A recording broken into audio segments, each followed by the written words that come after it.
Hi all, in this video we are looking at the base copy feature in Dune Awakening and how well it really works. If you haven't heard about it yet, Dune Awakening has a nifty feature that allows you to store blueprint copies of your base, so you can either rebuild your existing base elsewhere, trade the design with friends, or even sell your blueprint at the game's auction house. Now, when we heard about this feature for the first time, we got really excited. Being able to back up your base design to later rebuild it in a different location was something we always dreamed of in Funcom's other survival game Conan Exiles. And not only that, the ability to sell your blueprints sounds like an amazing feature for creative builders. Come up with awesome base designs and make money, or in this case Solaris with it.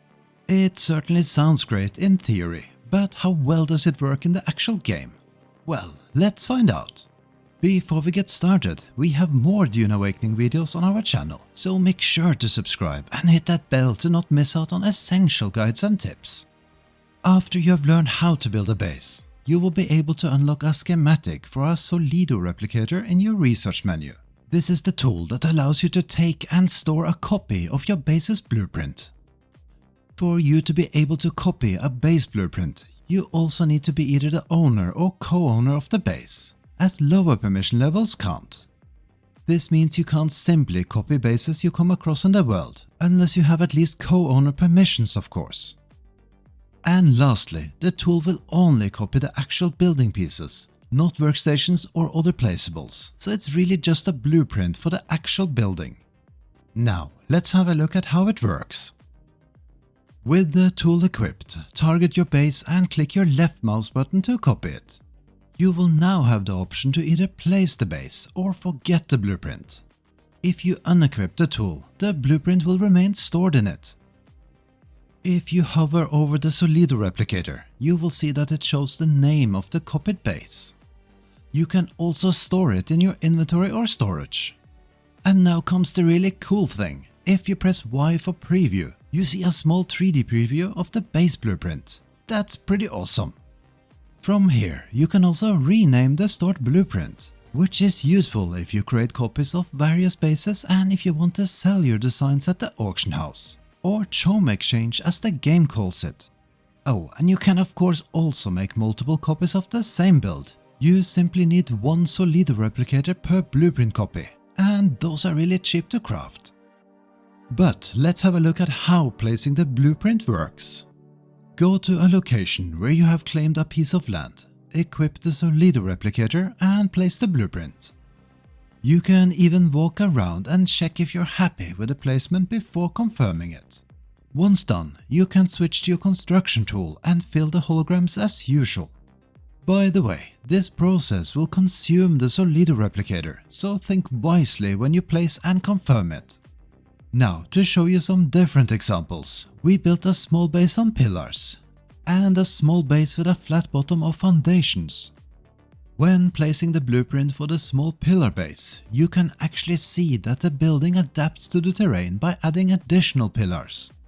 This mechanic allows for a more flexible placement of your buildings. And of course, you can adjust the design afterwards to make it look better.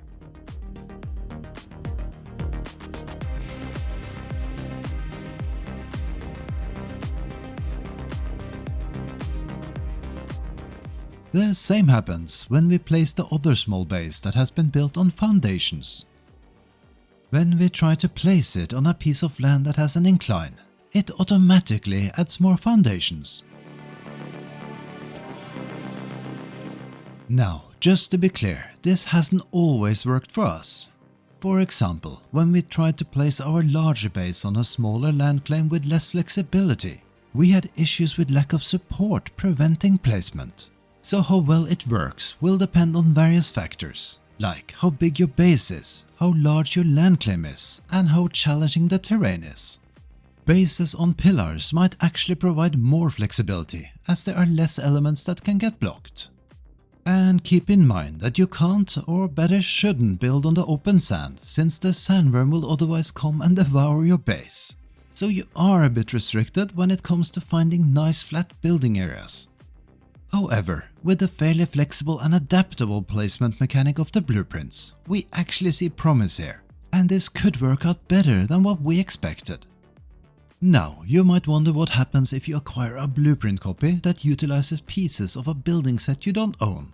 In that case, Funcom said that you won't be able to fill the building holograms unless you have the set unlocked, and that the game would tell you if that's not the case. Unfortunately, it wasn't 100% clear if that means you get a warning when purchasing such a blueprint, or upon or after placing it. We would hope it's upon acquiring the blueprint, and if not, that such a warning will be added in the future, as not everyone might be able to unlock all sets. Another question that comes up repeatedly is if anything prevents a player from purchasing a blueprint, then building that base and making new copies to resell the design themselves, or if there's any form of copyright that protects the original builder.